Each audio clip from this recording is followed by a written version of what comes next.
The iPhone 16 is the latest in a long line of iPhones that have done absolutely nothing to innovate. It's a calculated trick by a company that knows its audience will eat up whatever they place in front of them, saving their true upgrade. In a world where chaos reigns, and justice is a forgotten word, one truth remains behind every end. There's a crime yet unsolved. Welcome to Behind the Crime. Your journey into the dark begins now. The iPhone 16 is the latest in a long line of iPhones that have done absolutely nothing to innovate. It's a calculated trick by a company that knows its audience will eat up whatever they place in front of them. Saving their true upgrades for later on, Apple is just stringing people along trying to squeeze everything they can out of their customer base. So let's dive into just how far Apple has fallen behind and why their business model means they don't really have to care. Smartphones are pretty much essential today, and this year Apple beat out all their competitors for the top spot. People know what they're getting and they know the brand. It's this idea of comfort that makes them sell. People certainly aren't buying iPhones for the specs. Apple's real development is going into things that we won't see perfected for a while, like the Vision Pro and their progress towards AR glasses, along with buying up every AR company under the sun and trying to make sure they're at the top of the AI revolution. I mean, when you look at the actual products rather than the brands, it very quickly becomes clear they're just trying to cash in. They've made slight changes and called them improvements, whilst other manufacturers have made actual attempts to innovate. I mean, for the price of $1,000, you can now just get the slightly updated iPhone 16 Pro, all for a slightly larger display, a slightly larger battery, a slightly new color, a slightly faster chip, and slight camera improvements. Once again, the new iPhone is just a slightly upgraded version of the last, with no new innovation or impact. So it's no surprise comments have been pouring in after the event, talking about how boring it really was, marking Apple's 2024 event as being just yet another nothing burger.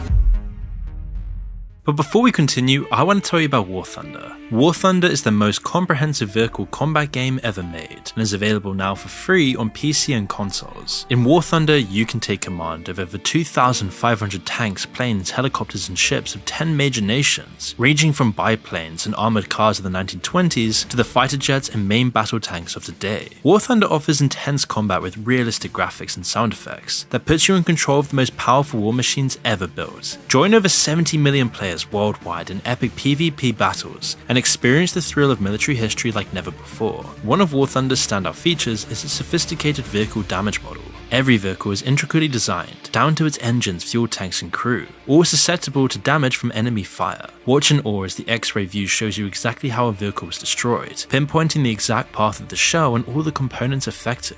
Whether you prefer fast-paced action, a balance of realism, or the ultimate challenge, War Thunder has a game mode for you. Choose from arcade, realistic, or simulator modes, each offering a unique experience tailored to different playstyles. War Thunder also allows for in-depth customization of your vehicles, with countless camouflages, historical markings, and decorations, including community-created content. And best of all, you can jump into the action with just your mouse and keyboard or controller, no extra hardware needed. Thanks to the highly optimized Daegor engine, War Thunder delivers smooth gameplay and stunning visuals, even on low-end machines. So sign up today using the link in the pinned comment or video description and grab your massive bonus pack, available for a limited time to new and returning players who haven't played in 6 months. The pack includes multiple premium vehicles, an exclusive vehicle decorator Eagle of Valor, 100,000 Silver Lions, and 7 days of a premium account. So don't miss out. Download War Thunder for free and join the battle today.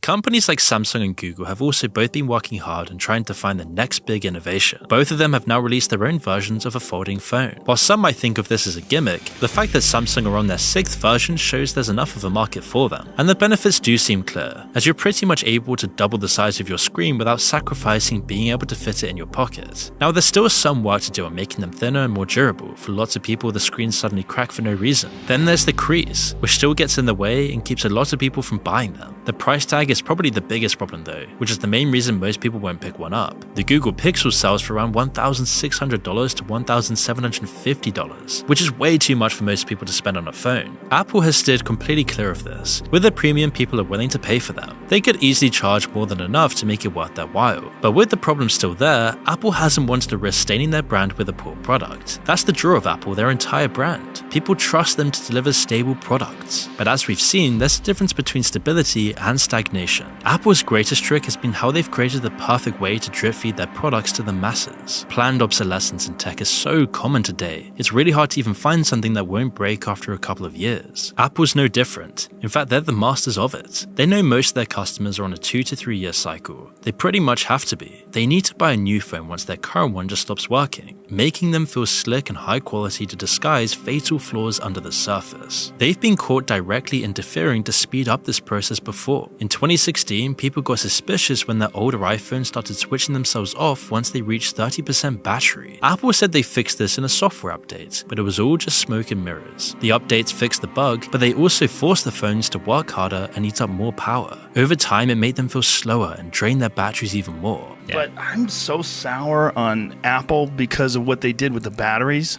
Yeah. That was such a dirty thing to me. Because everybody had always suspected, like my friend Brian was always like, dude, I'm telling you, when the new phones come out, your old phone starts moving slower. I'm like, dude, that's a conspiracy. That's all horseshit. Yeah. I'm like, your phone's just old, bro. But then when I found out that it was real, I was like, you assholes.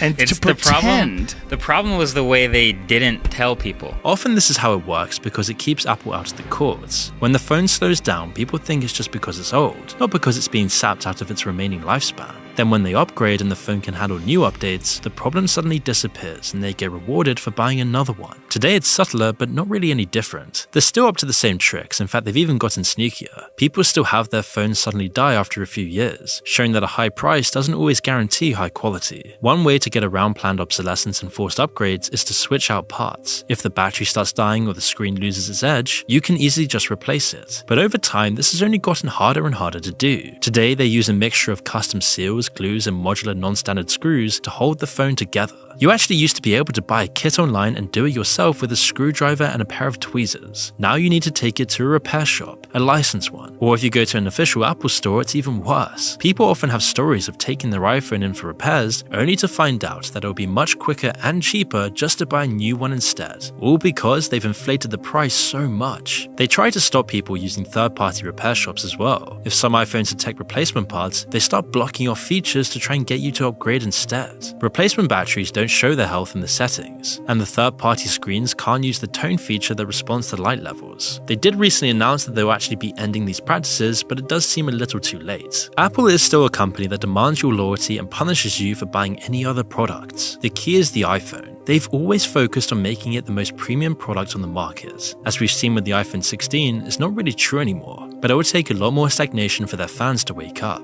If you buy in, Apple has a bunch of different ways to make you buy all of their other tech as well. Lots of these have already been banned. Others are the subject of an upcoming legal battle. Right now, an anti-monopoly lawsuit from the US's Department of Justice is in the works. It alleges that Apple has specifically made it so that their products don't work with other brands. And there's a bunch of examples, like the way that Apple Watches don't properly work with other smartphones. They technically do, but most of the features don't work, so there really isn't much point. Apple had to be legally forced to let third-party app stores onto their device. In 2022, the EU demanded that they let people use things other than the App Store. As we've seen in the past, it lets them block apps from being downloaded and punish other developers when they step out of line. It's what Epic Games sued them over in 2020. Apple and the maker of Fortnite, Epic Games, will battle it out in court today in a lawsuit that could change how millions of iPhone users download apps. The developer claims Apple is monopolizing mobile gaming through its App Store. Even the green bubbles that give messages that don't come through iMessage are part of the strategy, as it makes them seem inferior. So much of Apple's strategy relies on keeping this monopoly, and making it as hard as possible for people to mix and match the products they buy. There's a reason it took so long for them to switch over to USB-C, years and years after everyone else did. It meant they could sell more of their own cheap chargers, another product which was never designed to last. The lawsuit about all of this will take years, just like any other lawsuit against a massive company with a bunch of money to throw at lawyers. But even if they do end up losing, it'll only mean a fine for the government, and they'll have to change a few small minor things. In the meantime, Apple will be able to keep their tricks going. It's pretty certain that they will have made far more money than they'll have to pay out. It only makes it worse that Apple's customer support has gotten so bad. Apple used to actually care about their customer service. If you bought Apple, you could take your tech into any Apple store and have it diagnosed and repaired, usually for free. Today though, it's a different story. Now it's become yet another way for them to squeeze even more money out of you. As with all of their customer service, it's a mixed bag. There's plenty of times people have met someone who's willing to go the extra mile and help solve their issue. Then there's the horror stories of delays, fees, employees and eventually having to give up on ever getting your problems solved. All you need to do to see this is visit Apple's Trustpilot page, where their 1.7 out of 5 rating speaks for itself. Other large tech companies have similar abysmal ratings, but you'd expect Apple to be at least a little bit better rather than worse. Apple has made it clear that their focus is now on replacement rather than repair. It's much better for them if you just buy a new iPhone rather than getting your old one fixed. In 2011, they introduced Apple Care Plus, a monthly fee which gives you a type of insurance for your Apple products. If you opt in, then most repairs are under $100, with replacements costing a little more. But if you don't have it, and you're past their insanely short 1-year warranty, then the price they charge for repair can be more than just buying a newer model. And it's pretty clear why they're doing this. It all feeds back into their planned obsolescence and the need for people to stay on the 2-year upgrade cycle. Of course, there are plenty of shops that'll do it for far less, far more quickly, and without you ever paying a monthly fee before it even happens. But we've already gone into how Apple makes sure that people don't do that either. But Apple competitors don't do this. They might not have their own genius bars, but the repairs are far cheaper and the warranty lasts longer. And they also don't try to stop other people from repairing their products. When Steve Jobs passed away, Apple changed the core of their business strategy. They gave up on true innovation and decided to cash in on the loyalty they had built instead. Now they only focus on whales, the highest paying customers. To get the most out of their products, or even to unlock the basic features you paid for, you can only buy Apple. It's something that's cost thousands and thousands of dollars to do. And even if you do that, you still need to keep replacing the products every 2 to 3 years. They've made sure of that with their products' short lifespans and exorbitant repair costs, enabling them to squeeze so much more money out of their whales, whilst leaving everyone else with an inferior product. And what have they done with all of this money? They've tried to secure the next big innovation, but it hasn't really worked out. First, they threw billions at their own self-driving car project, but then they dropped this to completely focus on AI instead, which hasn't really shown any good results either. Meanwhile, we've seen the same iPhone sold over and over again, with the bare minimum of actual upgrades. The iPhone 16 is just the next version of that, and it will probably still be years before we see anything that's actually worth considering. And I want to end this by saying a big thanks to War Thunder for sponsoring this video. Remember to check them out today by using the link in the description below.